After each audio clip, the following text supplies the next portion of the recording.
Hi everyone, welcome to Deep Thinker. Today we will talk about methods to control an AGI. Hey Daddy, given how AGI could fail in many unpredictable ways, do you know if we have any ways to control an AGI?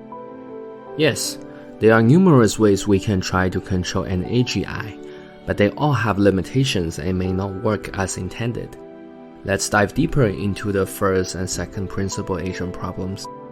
The first principal agent problem happens primarily in the development phase, where a principal, which is a human entity such as a commissioner or a sponsor, appoints a human agent, which can be scientists or programmers, to act in the principal's interest. As a common problem we have seen in economics, this dynamic will need additional safeguarding resources to ensure the agent is acting in the interest of the principal.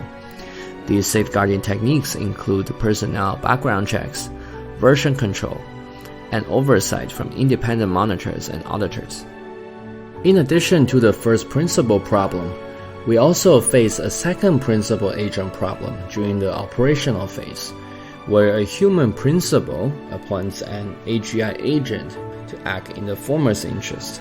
And this is different from the case of first principle where we can use economics to solve that issue. In this case, we actually need to figure out a brand new way to deal with a super intelligent entity and implement controls before the system becomes super intelligent. Daddy, what kind of controls are you thinking about that can address the second principal agent problem? Good question, Selinka. There are two novel techniques we can use here. First is capability control, which places limit on what a superintelligence can do. The second technique is motivation selection, which aims to control what the agent wants to do. Let's dive deeper into the four capability control methods, which are boxing, incentive, stunting, and tripwires. The two boxing methods are physical containment and information containment. Physical containment prevents the system from interacting with external world other than restricted output channels. For example, the principal can ensure that the agent gets no access to physical manipulators inside or outside a metal mesh box. The box, however, does not prevent the agent from sending out radio waves by manipulating its own circuitry in particular patterns. To prevent this, the principal can also place the agent in a Faraday cage, which will block its electromagnetic signals with the outside world. It is worthwhile to consider other physical vulnerabilities that exist beyond current human understanding. Physical containment can also significantly restrict the functionality of the superintelligence. The second boxing method is information containment, which restricts what information is allowed to exit the box.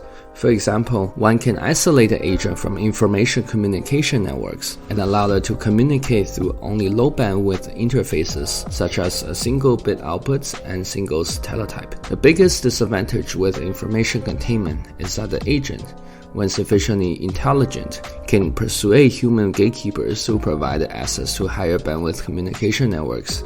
Since human beings are not secure systems, they are prone to being mind-hacked by the superintelligent agent. The implications of these challenges means that the boxing method is at best an auxiliary control method that needs to be combined with other ways to be fully effective. Dad, are there other methods we can use to control the agent's capability? Yes, the second method of capability control is using incentives. Incentive methods place agent in an environment where it finds instrumental reasons to act in a way that promotes the principal's interest. There are three major types of incentive methods. The first type is utilizing social integration and balance of power to control the AGI, by placing the AGI in diffuse social forces to force the AGI to collaborate with other agents. The problem with social integration is that it will not work on agents with decisive strategic advantage, especially in medium or fast takeoff scenarios.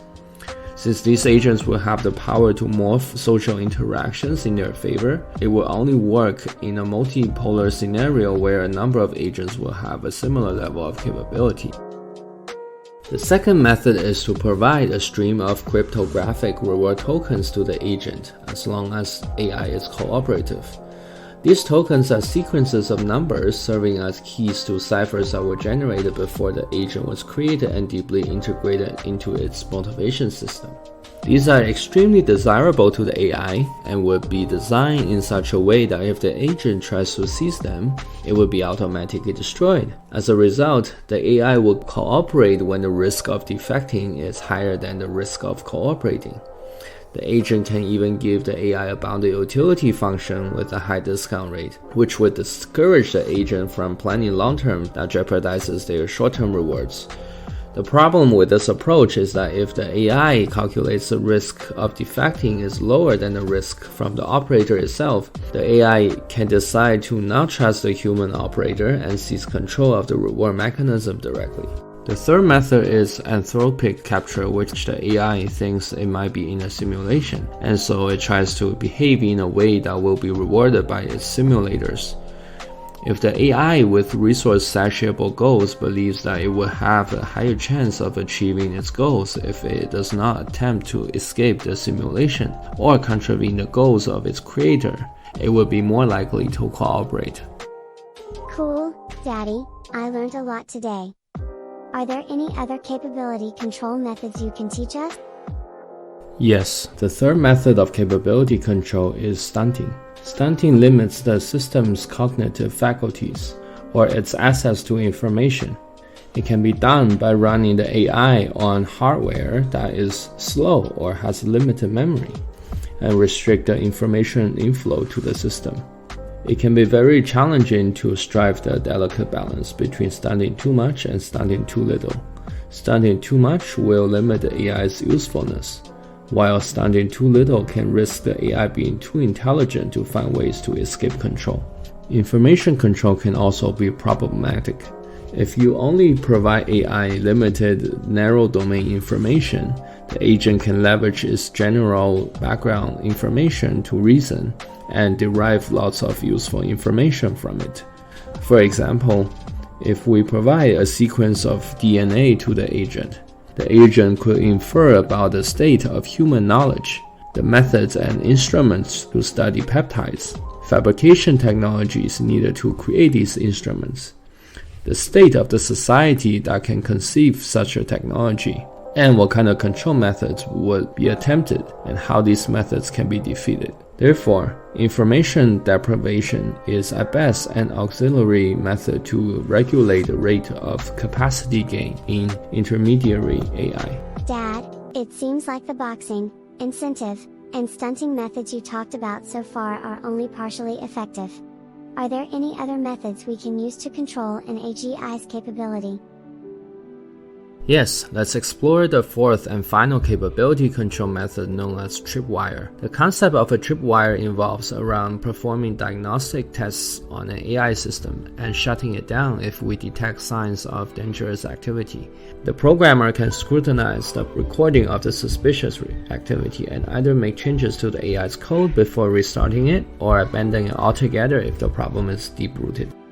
The method can be useful as a temporary guard in the development phase, but it is unlikely to be effective in a superintelligent phase, where the agent is intelligent enough to undermine the tripwires devised by human intellect.